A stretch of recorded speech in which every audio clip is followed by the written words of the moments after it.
Welcome, welcome, welcome, welcome. Welcome to the National Training and Technical Assistance Center's Conversation Corner, where we explore innovative approaches to building stronger educational systems. I'm Melissa Smith, and today I'm very excited to be joined by Dr. Sebrina Lindsay-Law. Sebrina is an educator, a researcher, and an advocate whose visionary work continues to shape how we think about education. Dr. Lindsay-Law has been an invaluable thought partner to me as she brings profound insights into the challenges and opportunities facing our education system today. Rather than me giving you all the credentials about Sebrina, I'd love to hear her share a little bit about herself and even what drives you to continue this work in education. Thank you so much, Melissa, for having me. I am so excited to be in the spot on today to talk about education and learning. And that is what drives me. I love to learn. I love to learn in community. I love to have reflective time about my learning. And then I like to share that with others. And I think that's so important. A lot of times we see learning as it being an isolation, but it is so collective if we just allow ourselves to have that experience. I have 24 plus years of educational experience in the K-12 setting, as well as I do some adjunct work in higher education. And so I definitely enjoy that, looking at a variety of subjects and concepts, as well as research and consulting, and some coaching. And I enjoy everything that I am able to put my hands on it to engage in. I'm glad you mentioned coaching because that is a huge part of the work that I know that you do, and you help not only educators, but just a lot of different people in different phases of their lives. So, one thing I'll brag on Sebrina about that she didn't say is she's also a mentor. She's a mentor to many educators, many administrators, and also many students. A lot of the conversations Sebrina and I have are about students who've come back and shared insights. And so I think all that lived experience comes together to make you a really valuable asset to this system that we're going to talk about today. Thank you so much, Melissa. I do love that. I love that. Thank you so much. You're welcome. So, Sabrina, today we're focusing on systems of care, but specifically systems of care in schools and how we can use data to help better serve all of the youth within these schools, really thinking about their mental health services. So, how do we take the system of care approach? How do we think about it in a school-based setting? And then how do we do that in order to really support and drive positive youth mental health practices? Wow. Well, first of all, that is a wonderful question, because it really gets at the idea of interconnectedness. How we as individuals, as communities, as institutions, how we're all connected. And so, as I was reflecting on the system of care, I really thought about this idea of how the health institution, as well as the justice institution, as well as the educational institution, how those all are interconnected and how we can work together to do this great work, because it's not going to be done in isolation. It's not going to be one person, one school, one system.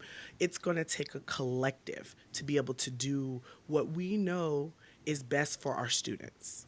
And so, as I was thinking more about that, I was like, okay, where do we start with this?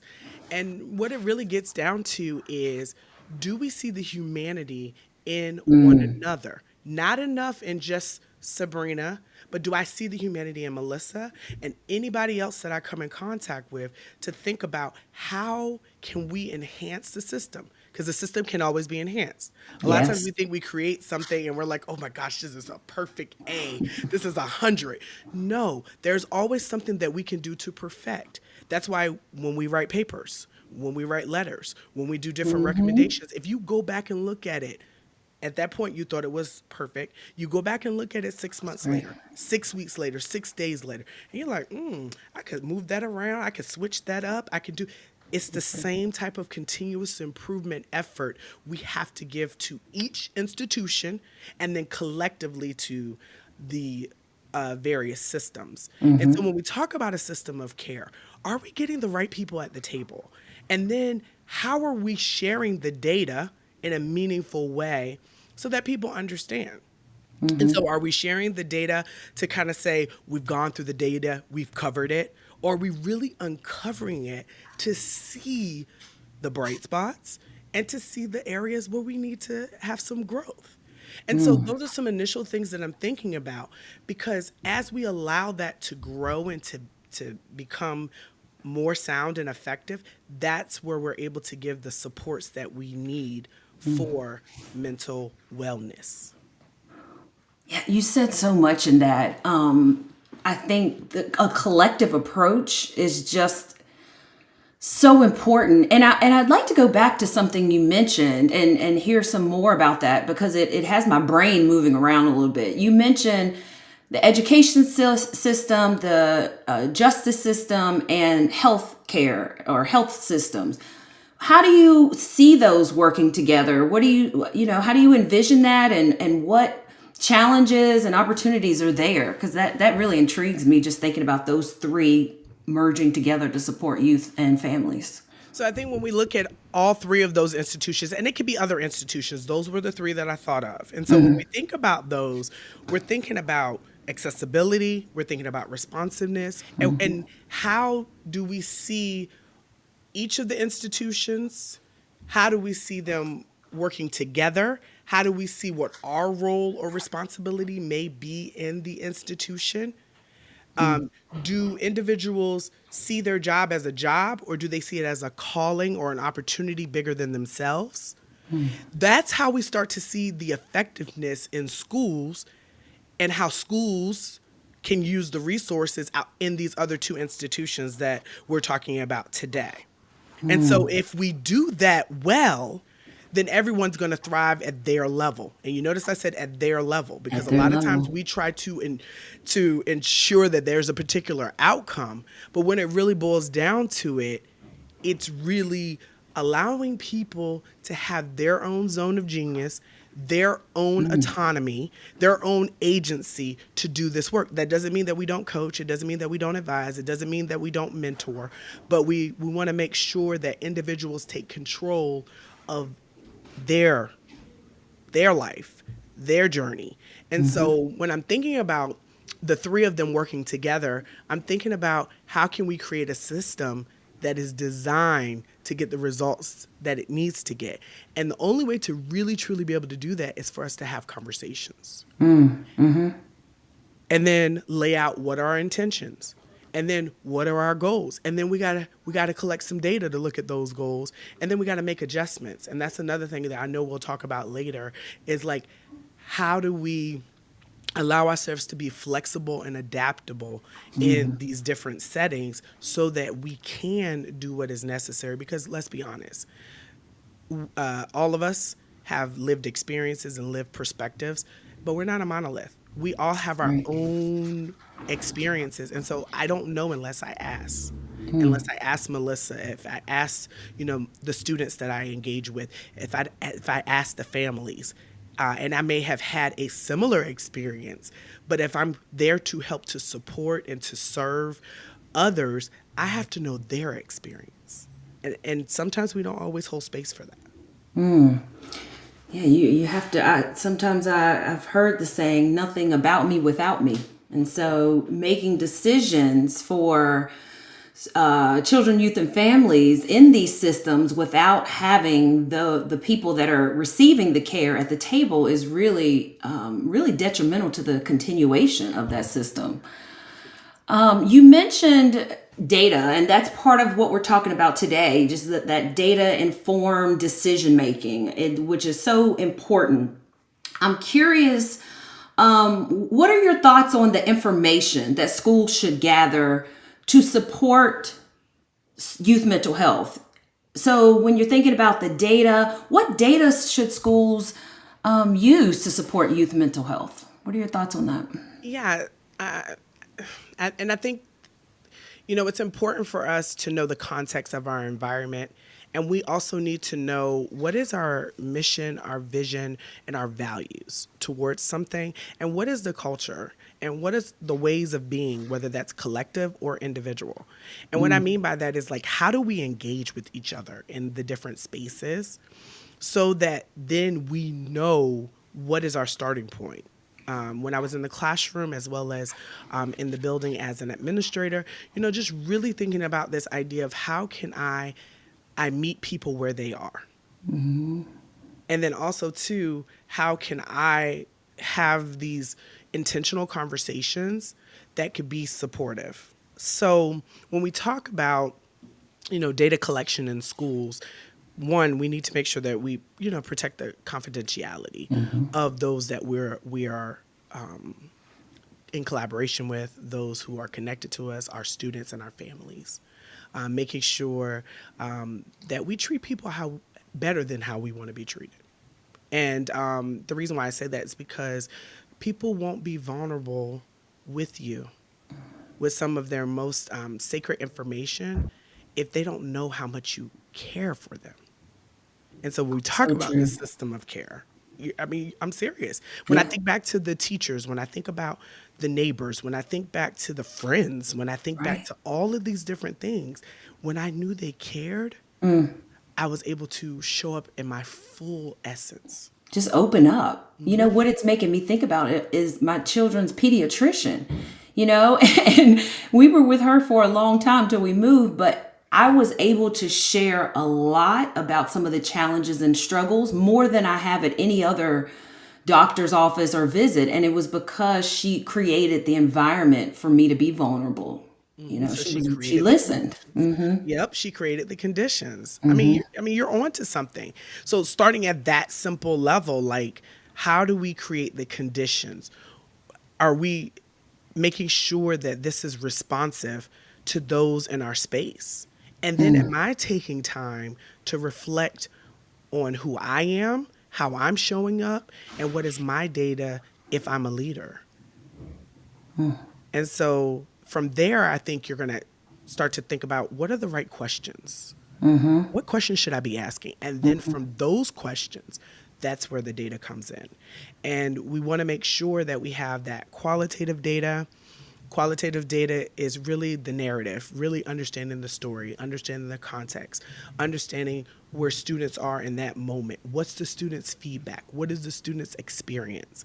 And then the quantitative is the numbers for the most part, attendance, behavior, different components where as it relates to grading, and then making sure that both are done, both, and not just one or the other, and then taking that data and really analyzing it.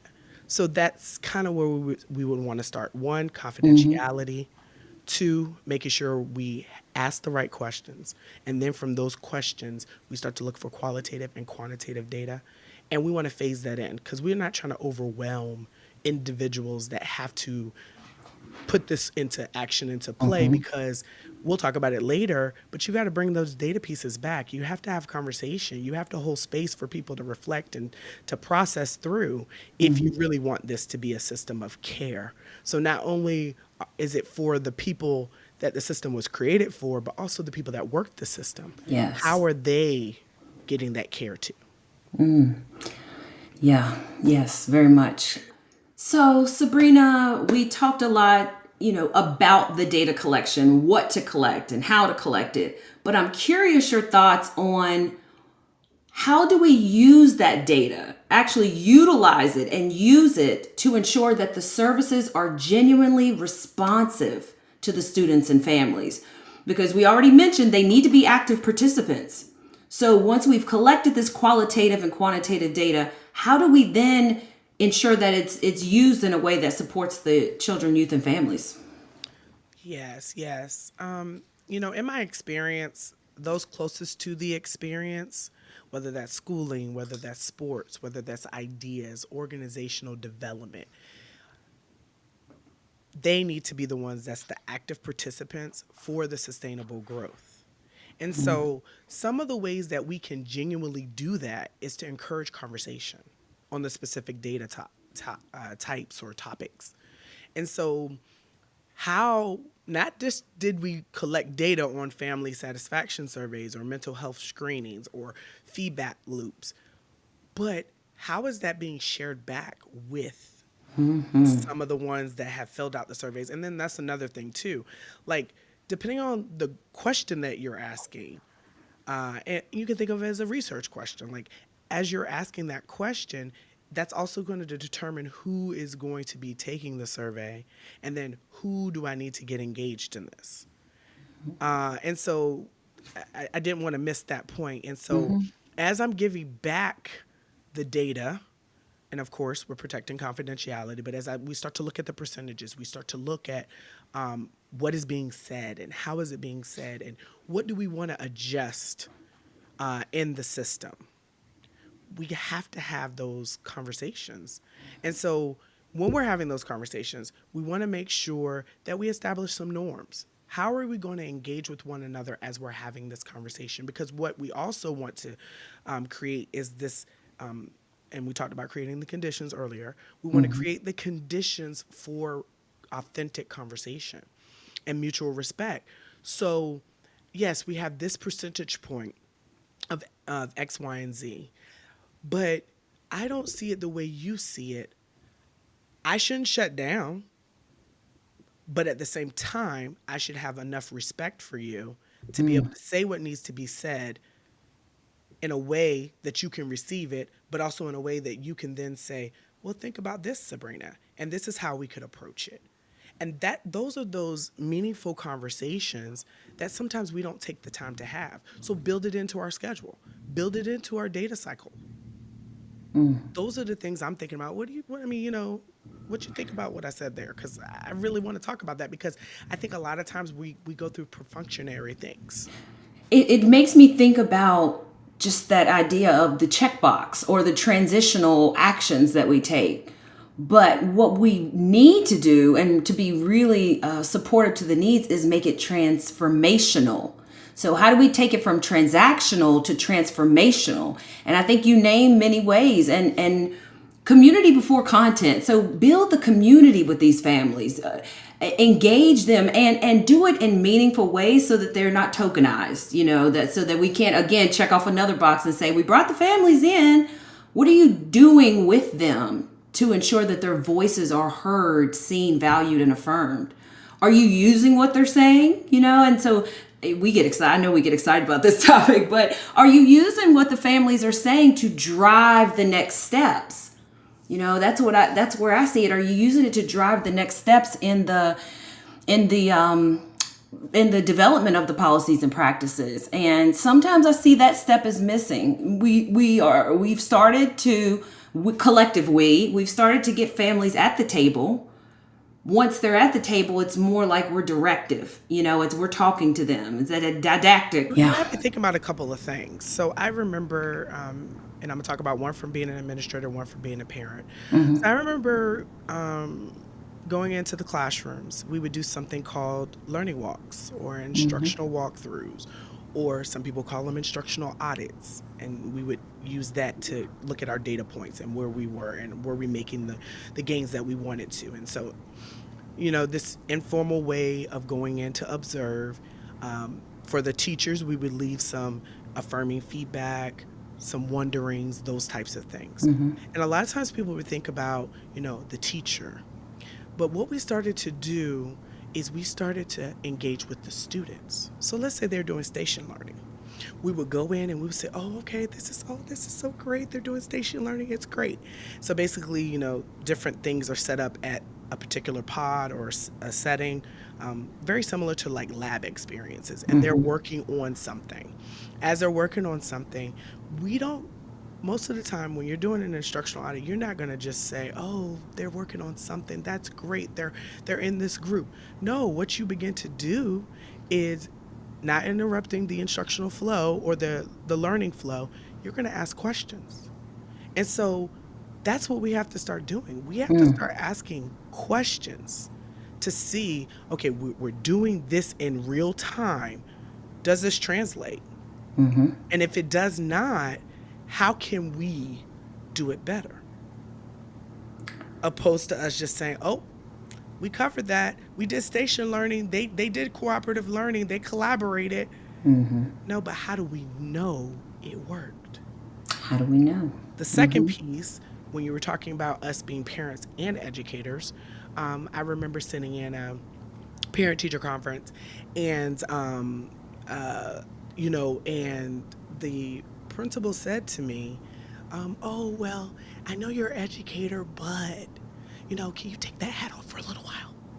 No, I can't, No, because part of my being is an educator, is absolutely. learning, and we found out later the reason why she said that is because she was feeling uncomfortable that I knew just as much as she did, and how the way she was implementing a process was not appropriate.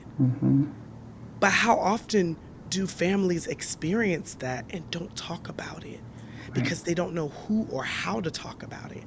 A lot of times, if we don't ask the question and then listen, they'll, you know, they'll just say, "Oh, whatever you want to do." And then I started asking questions, and they were like, "Well, I had a really bad educational experience, and so Yes, that's why this, and this." That makes sense. it does. I see you because I want you to see me. So when she said, Because we're "Take all off your," yeah, humans. Remember, you talked about the humanity in the beginning. We're all in that. We're all in that space of being humans and needing to honor humanity in each of us. yes. So when you say, "Oh, take off your educator hat," oh my gracious, I don't know what I'm very like, whoa, what is that? Like, Because take off my arm. I mean, like, yeah, it's attached to me. It's who I am. It's part of my identity. so it's stuff like that. Do we see all of everybody? And when we do, making sure we don't get uncomfortable with that. It's almost like we have to pull back a mask sometimes and realize it may not be working. And there's not put fault, blame, and shame, but put targeted interventions, as you mentioned. How do we transform it? So I've found that in a lot of conversations I've had in schools, in various leadership roles and others that I have, we get to almost to that point. We kind of uncover it, but then it starts to be maybe more finger pointing or blame based, and that is not helpful when we're trying to be that transformational. Maybe in transactional, yes, well, it's not helpful at all, but it serves its own purpose. But when we're transformational, we're trying to extract and understand and then take it to the next level. And so that's why Yeah. it's important for each of us as individuals to critically reflect. Not say we do it, not go through the motions of doing it, but Actually do it. really reflect. Because then when you start to reflect, you'd be like, yeah, if I really was, approaching this from an empathetic way, yeah, I wouldn't go for that. That doesn't make sense. Oh, let's go back. I would want to be actively involved instead of stuff being done to me. I would want stuff to be done with me. And we Yes. all know how we feel when those things and those needs are not met. We all know what that feels like. So like, as people in my family would tell me, and also in my church growing up, they would say, consider yourself. Do we consider ourselves when we're doing some of these things? So we Yes. put a new policy in place that we're going to limit recess time. How many times do we as adults need recess time right now? So that doesn't mean, you have to go outside for every single thing, but Right. do we provide time for reflection, mindfulness, yoga? Basic humanity Yes. needs. Our Yes. basic needs. Yes. Walking around the school. Sometimes, we need to walk that lap or two around the school. Okay, so Sabrina, I'm going to throw three words at you. And I'm curious, what are your thoughts, on these three words and how they fit into our conversation? So, flexibility, accountability, responsiveness. So flexibility, accountability, responsiveness. Give me some thoughts about how those three words fit into the conversation we're having today. Yes, I think oh, those three words really allow us to really think and to consider our stewardship over the systems that we have, that we design, that we put in place, and our stewardship of how we engage with one another, and how we appreciate, respect that, but also too how to be flexible in that and be responsive to who the system we say was created for. So we say the system of education was created for our students and for them to gain not only foundational knowledge, we talk about rigorous, relevant, responsive learning. So if that's the case, and we're supposed to be accountable to our students, and we're supposed to be accountable to the idea of stewardship, accountability, responsiveness, what does that look? Where are we? Where are we in our current state? And then how do we get to that aspirational state? And I think there's a lot of different approaches that you can take to this. It's not a one way, it's not one answer, it's multiple answers. But I will say that if we want to build out these systems of care, we got to think about where's the humanity in those targeted interventions, and then what does the data say? So whether that's our satellite data or whether that's our street data, what does that look like? And then leaving space for flexibility. So I'm thinking about this. So my mother, she loves to cook. She loves to cook. She loves to bake. And I like to give y'all practical stuff because I want y'all to really see how I this think it's all, helpful. Yeah. I yeah, think it, I think it helps people grab onto it a little bit. Yeah. So I yeah. appreciate that. So before we take it to the next, here's the research. But, and she would always cook. She would cook Sunday dinners and we would all come over to the house. Everybody came over to the house. And if they were in town, everybody came to the house. So my mother, she would cook enough to feed the whole neighborhood. I kid you not. She's still like that. I even learned bad habits like that. Like I'm making spaghetti and then they're like, everybody in this neighborhood could come over and eat dinner with us. Right. Right. And I don't know, it's just a habit. So, I remember her making the large sheet cakes.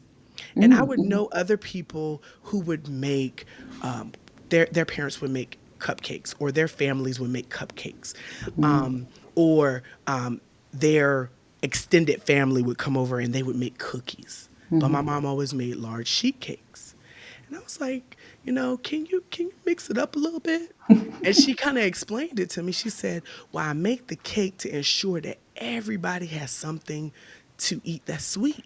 She says sometimes when it's just the cookies or just the cupcakes, it's not necessarily enough for the time constraint that I'm on.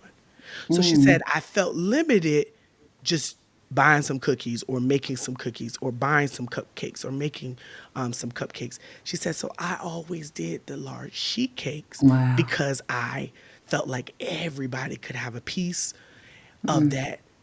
So the cake for me symbolized that, one, she wanted all of that love and attention for everybody to get a piece of it. The second part of it is that they all had that shared experience of that large sheet cake. Won't from the same. It wasn't from a different batch. It was from the same one. Now I want y'all to go with me here. Now when we go out, because she doesn't cook as much as she used to, we go out and I see dessert bars now, or dessert tables. And they'll have a variety of desserts. I mean, all kinds of desserts. And depending on some of the regions, some of it will be based on regions. But now everybody can have dessert, but now they have their choice of dessert. And so what I wanted to talk about is when we talk about PBIS, or we talk about other systems of care, academic models, restorative practice, all the different ones that we can name, and there's many, and there's some that haven't necessarily have a name, but it's still a principle. There's always a baseline of support. So remember her large sheet cake. Everybody gets that. everybody gets the sheet cake. Now, I'm not going to say that she didn't have like cookies and cupcakes and other stuff, but for that Sunday dinner, everybody got the cake. Now, if somebody didn't want the cake, or they wanted the cake and they wanted the cookie, they saw the cookie on the counter, then they could then have that. That's that next level of support. Right. Okay. Then that next, okay, I had the cookie, I had the cake, but I see them cupcakes. I want those too. So then that's the next level of support. And so we start to develop a menu of options that are Okay. personalized Ooh, I'm getting it. I'm for following you. Sebrina, Yes. personalized for Melissa, and personalized for whomever else may need it. And so I always have the cake. But now I can get a Yes. cookie, I can get a cupcake, I can get a piece of candy. I might say I don't want any of that. I just want a soda or some water or a Right. juice. I can decide what I want when I have a menu of options. At And so, different levels. how do we start to create those menus of options that people can have at the same time, in the same setting, if that's what they choose to do? So as I'm thinking about that, like, okay, you have these menu of options. Well, you have to have time to do all that. And then you have to be organized. You have to be organized in order to give these supports, because they are intentional supports that have been thought through at the level that it was able to be thought through, based on the people who were in conversation as these things were being developed. But we leave space for people to also say, that's great, that's good, but did you consider this? She had the cake at the first level. Okay, then she had the cookies and the cupcakes, because she always had stuff in the house. And then she might have a piece of candy. But then if those needs weren't met, in this example, would my mom be open to What else? another thing? Or do we say, well, this is the plan, this is the menu, this is what I decided, we're not adding nothing else to this? This multi-tiered system that you're talking about, support, it just makes me think back to all the times in the classroom and just in school-based settings in general, when we did have those multi-tiered systems. So we had that tier one and that foundational, and then we built it, other aspects in, and had the third. But it's almost like once we hit that third tier, like the piece of candy you mentioned, and if the candy's not doesn't meet the needs, it's like, well, this is almost how I felt that we were performing. Well, child or family, you should have gotten it in one of these tiers. We provided all these levels. The candy is that third tier. You need to get at this level. But what if everybody doesn't get it at the candy level, even with all the other supports? What do we do? Do we shame the families and the children for not understanding or not having their needs met in different ways? No, we keep searching, we keep trying, we keep extracting. Right. And that's why it's important for us to be organized. We have to be organized. We have to be communicating with constant feedback cycles. And, we have to give that critical feedback, and we have to create the conditions for the critical feedback. But Melissa, this last part, we got to make sure we don't take anything personal. Whew, say it again. Say it again. We got to make sure we don't take anything personal, because I know from my own experience, there were times I'm like, oh my gosh, I did all the things I could do. And you had to shake yourself. This is not about you. You cannot take this personal. You are just a vessel. Now, do we sometimes make sure that our vessels are treated with care? There we go. Of course. Right.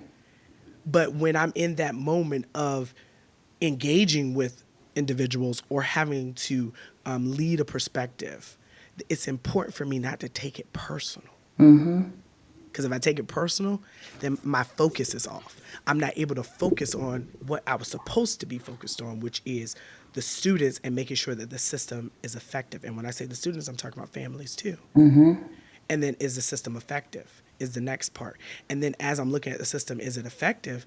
I got to also think about my colleagues. And then I can start to see myself like, is this going to work well for us? Are we going to do we have the capacity to handle this?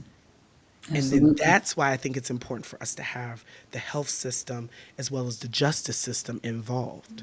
And I know this isn't the time or place to talk about that, but that's the key. Because then, so that we can be effective systems, if we need extensive mental wellness resources, we need extensive legal concepts and interpretations, and understanding various things, then we can get help with our team.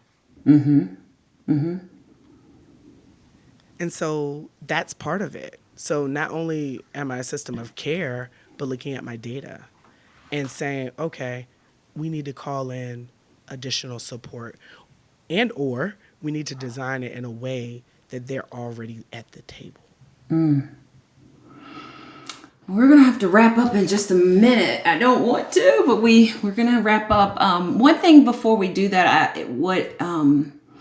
as we were talking about those multi-tiered systems and layers, it made me think when you were mentioning not to take it personal is evaluating your practices at that level, because maybe we're up to the piece of candy and it hasn't been the proper intervention or support, but are we evaluating at what we're doing at that level to ensure that it's evidence-based practices, to ensure that we're really putting all the parts and pieces together to understand that this is a great support at this level.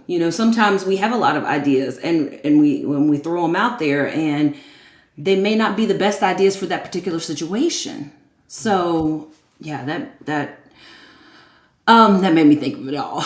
But despite the challenges we named, and kind of some of the pitfalls we discussed, you and I are both very optimistic, and we know there's many reasons to be hopeful about education, about children, youth, and families, and even about the future of education.